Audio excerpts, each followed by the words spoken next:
we're going to just do a really ugly segue into something else I wanted to talk about there, because you mentioned that that event, this event in this case, and that's not to bag on this event at all, but this event in this case, expanding beyond WCA into non-WCA events. And Dylan, you've talked a lot about something that the SSL did focus in on, which is kind of doubling down on 3x3, right? And I guess getting into this question of what makes speed cubing interesting for general public, for people who cannot solve a cube. How do we make cubing into something that they can watch and go, yes, I understand, I know what's going on? So I'm kind of just like leaving that out there as a broad topic, but do you want to talk on your vibe on that? Yeah, well, I think it doesn't need to be double elim bracket. I think for me, I think that makes it a lot more enjoyable. But yes, definitely, like, if anything is going to break into the mainstream from cubing, it has to be 3x3 first. Not to say that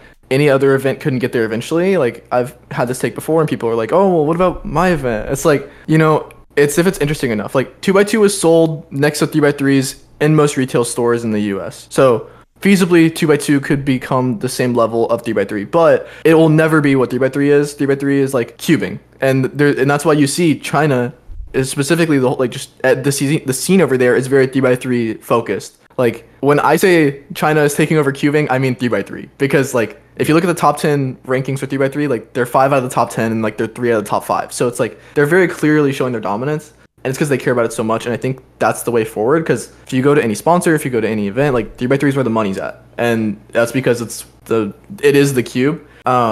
I think like it doesn't need to be a double elim bracket. We can do something like All Stars. I think All Stars was like a great step into the direction of making things spectator friendly without completely reworking the entire WCA format. I think if you want cubing to be watchable to the layman, you need to put the best cubers in the world on display in a very easily viewable format like All Stars or like GAN SSL, and you need to have good commentators there who can break things down for them. And you know, there's such a big barrier to entry to understand what's going on. I don't expect any person who doesn't know how to solve a cube to know that I did like my pseudo double X cross. Like, that's not what we're getting at. We just want you to be able to like watch it and appreciate it. Like, I always compare cubing, like, in what I imagine it, to like fighting games or like specifically Melee. Like, I don't know how to play Super Smash Bros. Melee, but I think it's super cool to watch people who are great at their craft. And I think when I was at All Stars, I had many people who had never seen a cube before, like never seen a comp before, come up to me after the event and say, hey, I saw you solving. That was really cool. And like, for a non-cuber to just go up and say that to me, like, I would have never expected that a few years ago. So like, I think we're on the right track. We just need to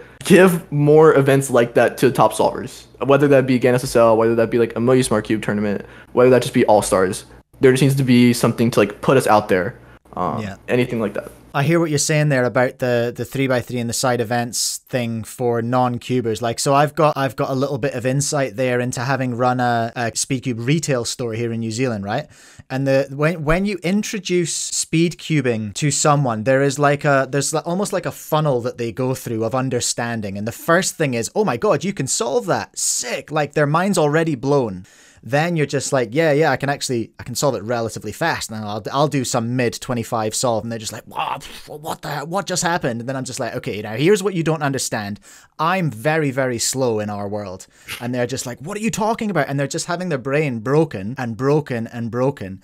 Then they're like, this is cool. What a crazy thing. I didn't know the Rubik's Cube had such a thing around it. And then you're like, yeah, also we have 2x2 through 7x7. And they're just like, oh, okay, cool. That's okay, great.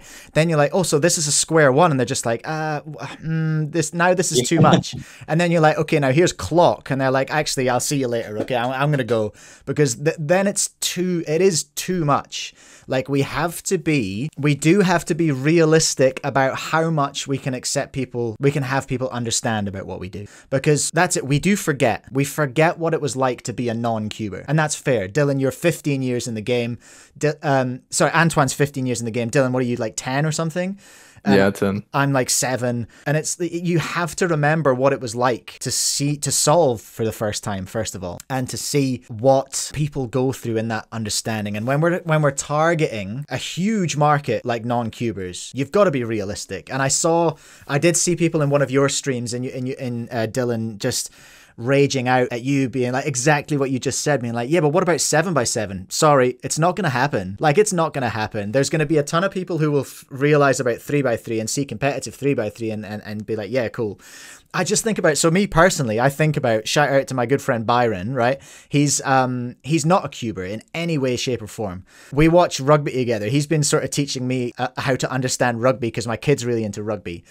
And I'm just like, if we can work out how to get him to watch 3x3 and be like, yo, that was cool. That was cool. Did you see this person smash this person? We're onto something, but we are not going to get my mate Byron with 6x6. 6x6 mean of 3? No, that's not going to happen. Clock, as much as I love it, it's not a spectator event. It's a bit of this and then it's done. It's not a spectator event. You can't commentate on it. I think it was you, Dylan, I heard talking about that, about the fact that it's essentially impossible to commentate on. Or Matthew Mayernick's in the chat just now. I think he might have mentioned that as well, actually. I can't remember. Yeah. Someone did. Shout out to whoever it was.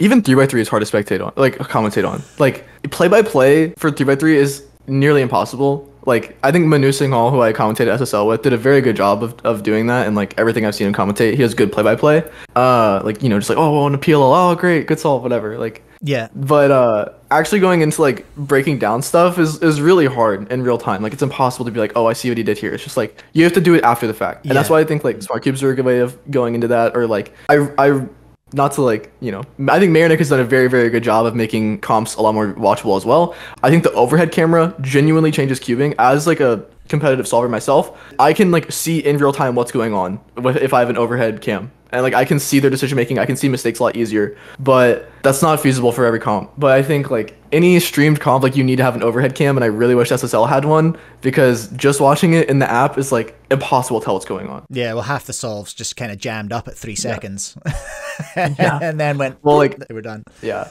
I think it's also just like what you're saying is I've heard that people that have never solved a cube before, they saw the All-Star stream, they saw the North American champ stream, and like I know people who are now buying a cube and getting into it because of that. And so like I think that's the best marketing that we can do to get people in. Like you're saying, like funnel people in. That's the best way we can do it, is get them interested. I started by watching Felix videos, right? Like I didn't know how to solve a cube, but I was like, this guy's really good. I want to be like him one day. And it took me a few months to get there, but you know, like eventually I wanted to learn how to solve it. So I think like just doing more event stuff like that is the way forward. And I think we're on a good path like that. I think so. My take on the commentating, I think for a mainstream audience, if you've got someone like you and Manu, was it Manu or Maru? Yeah, Manu. Yeah. Manu. You've got someone at that level who's able to go, yo, double X. Oh, they did this in PLL. They did that. And then you need a layperson. I'm not pitching for a job, but you need someone to be able to then go, okay, so what does that mean? What have we just seen? So double X cross means this. Like you have to be able to, you have to dumb it down. You have to dumb it down as well, but we want to engage our real cubers as well as engaging people. So you need like good cop, bad cop almost in commentating. You need the top level analysis, just like in any other sport. This is not new. This is not an idea I've come up with. Right? Like in rugby or whatever like that, like in any of those sports, you have the people just analyzing things at this minute level, and then you have it broken down for lay people who are coming in, because that's making it accessible.